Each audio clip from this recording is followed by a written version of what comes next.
Hello. I just thought that I would do a quick Facebook Live today about a book that I've been reading. It is Awaken the Giant Within by Anthony Robbins. Tony Robbins. It's back to front because I have it on selfie mode, obviously. And I found it quite interesting, really, because there are a few things in there that have resonated with me and have made me think about, the way that I think and what I believe and how it impacts what I do and what I say and what I believe and how I go about in the world, really. So first of all, I don't know whether everybody has heard of Tony Robbins. Probably, he's one of the really big sort of motivational speakers who has a lot of following, has done loads of TED Talks and, has written many, many books. I mean, that's quite a giant book. One of my things that I've tasked myself with doing in January is to try and read a chapter a day, although the chapters are massive, so I'm not managing that at the moment, but I've got probably about, I don't know, a sixth of the way through it so far. And the bit that I'm reading at the moment is about beliefs. And as you know, I work with limiting beliefs with my clients. And we talk about how limiting beliefs hold us back in life and the impact that they have on us. And he's all about, positive thinking and being really positive that you can achieve whatever you want to achieve. He believes that everybody has the capacity to achieve anything they put their mind to. And in the chapter I was reading earlier on in the week, he was talking about how people who believe they can do it are obviously more likely to succeed than people who don't. And he talks about people who are kind of pessimistic, or they think negatively. They believe themselves to be more realistic. So they would say, all this positive thinking, this is, that's just ridiculous, and you've got to be realistic in life. But, he really, and I think that there's no point in being pessimistic about something.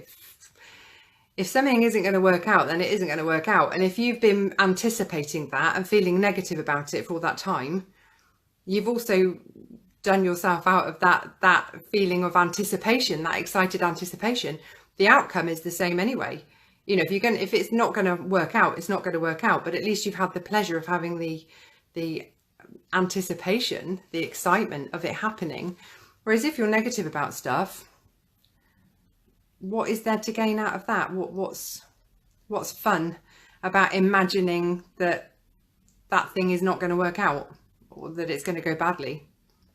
Anyway, I just want to read you a little bit of what he's written.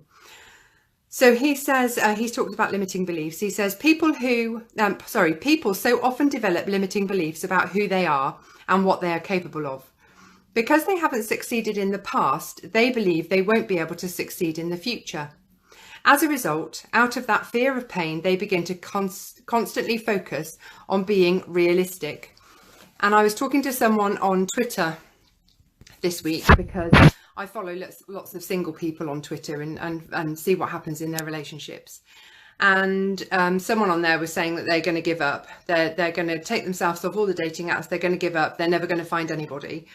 And I said, well, of course you're going to find somebody. Why do you think you won't? And they said, because I haven't yet. So I said, well, the past doesn't dictate the future in that way. That's not how it works. But they had come to believe that because the relationships that they'd had previously hadn't worked out, that was somehow indicative of what was going to happen in the future, and that their future relationships wouldn't work out. And of course, that actually isn't true. I just want to read you a bit more. And this is where he talks about optimists and pessimists. He says, invariably, the optimists eventually end up mastering the skill, whatever it is that they're learning or trying to do, while the pessimists fail. Why?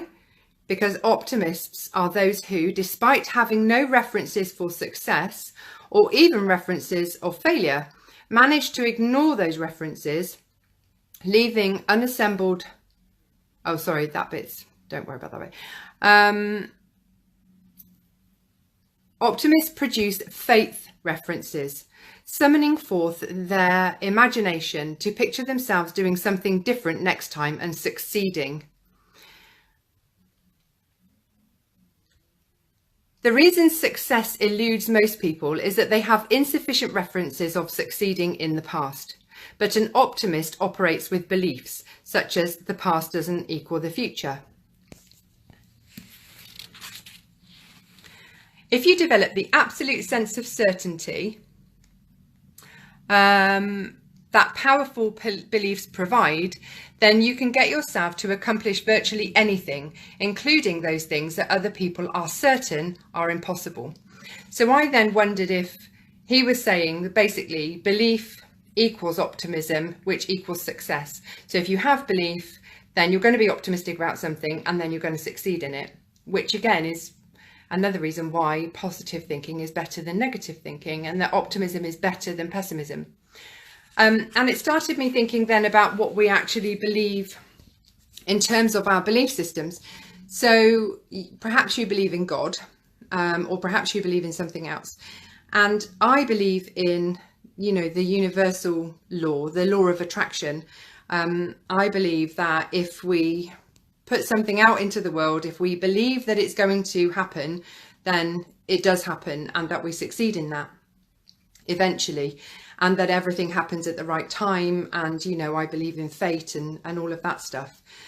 And then I thought, I wonder if actually having a belief like that, so having a belief that things work out exactly as they should, and that you are going to get everything you need at the right time, and that if you put your mind to something, then you can achieve it, even if you don't know how you're going to achieve it, that you will achieve it. So instead of the equation being belief equals optimism equals success, maybe there's a belief in something. So believing in the law of attraction, or believing in God, or believing in something, then allows you to become an optimist, which then allows you to be successful, or enables you to be successful. So I would actually really like to know what you think of this. I'd like to know if there's anybody there listening who believes in the law of attraction and believes that their life is as successful as it is because of it. I'd like to know if you just think I'm talking rubbish, and that actually, to be optimistic is setting yourself up for a fall, and that it's much better to be pessimistic, or, aka realistic. I would really like to know what you think of this, and whether you think that you are more likely to succeed if you have a positive mindset, or if it's just luck. So yeah, please let me know. Thanks for watching. I'd be really interested in your thoughts. Bye.